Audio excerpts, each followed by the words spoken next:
Hello, I'm Graham Beale, your guide to the Detroit Institute of Arts.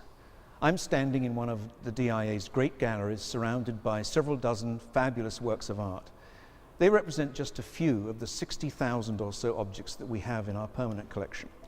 Many of them are installed in 150,000 square feet of gallery space, and the others are stored in 150,000 square feet of specialist storage areas. But have you ever wondered how these objects get into this building, how the works of art are selected? Well, today we're going to look at the meticulous process that we use in bringing a work into our collection in this episode of In the Frame, Exploring the DIA. To illustrate this process, we're going to follow two works of art as they make their way into the DIA's collection. The first is a beautiful Baroque jewel casket that was found by Alan Dar, our curator of European sculpture and decorative arts, at the Great Maastricht Art Fair.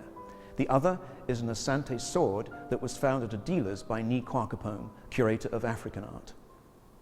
A few months ago, we had extraordinary good fortune to be in Paris and in Maastricht and Amsterdam with our director, Graham Beale, and the chief curator, George Keyes. I had organized a trip to go to Paris with several of our leading trustees, the chairman of the board, the vice president, the treasurer, and several of our key patrons. And this was partly because we were then going onward to the European Fine Art Fair called TIFAF in Maastricht, which is at the crossroads of Holland, Belgium, France, and Germany. And there, every year in March, they open probably the world's greatest fine art fair.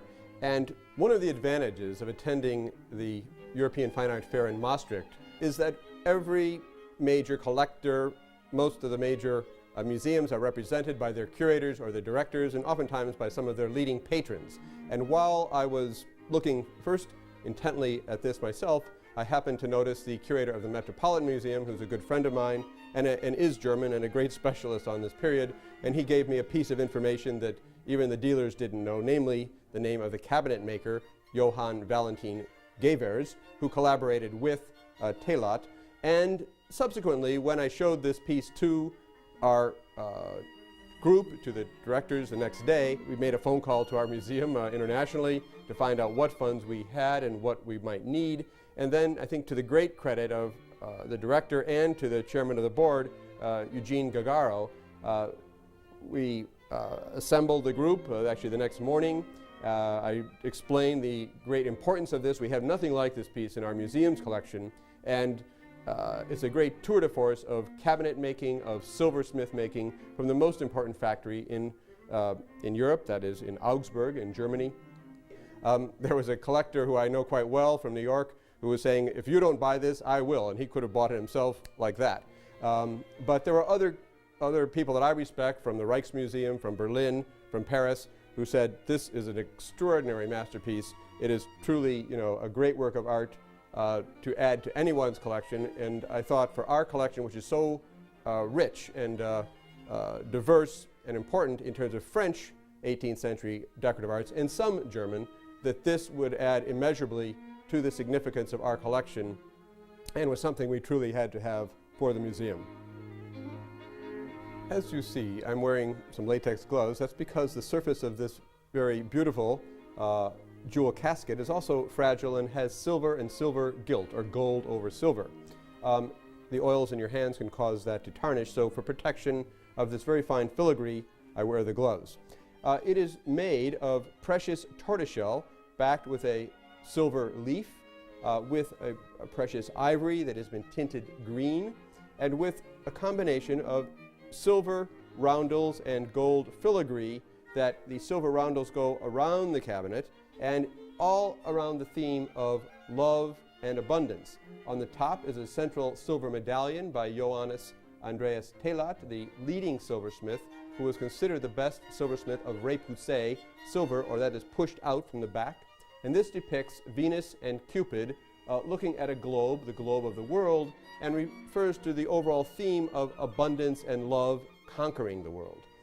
On the sides, on each of the sides and the back and the front, are different silver reliefs like this, showing Flora and Venus and Cupid and Psyche, all part of the story coming out of Ovid's Metamorphosis about the importance of love and abundance.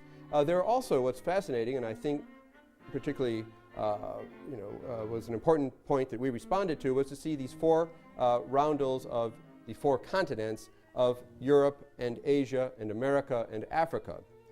This is a Baroque cabinet in style that is leading into the 18th century. You see these wonderful convex and concave forms with the double columns, with the winged silver female representing with a cornucopia representing abundance, and these wonderful Baroque style feet. The cabinet opens, and hence the need for the gloves, in three different ways. There are three different interior ways to open it. And the first is, it has its original silk, by the way, inside it, and this is all of the surfaces, even on the inside, have a gold foil that has been decorated and incised and worked up with different types of vegetal decoration and plants and wonderful decorative forms. That would be for maybe your larger jewels and precious stones and the pearls and so forth. Your rings and your major stones would go inside the upper cabinet, and you can see the original silk, and it truly has every surface of this is beautifully decorated with the floral decoration that has been punched and engraved onto the gold leaf. The cabinet also has a third drawer that I won't open, but it's down here, and so necklaces and pendants could go inside that. But I invite you to look in detail at all of the wonderful filigree work, the precious silver roundels, and Teilhard, the silversmith, was known as being very familiar with the histories, the allegories, and mythology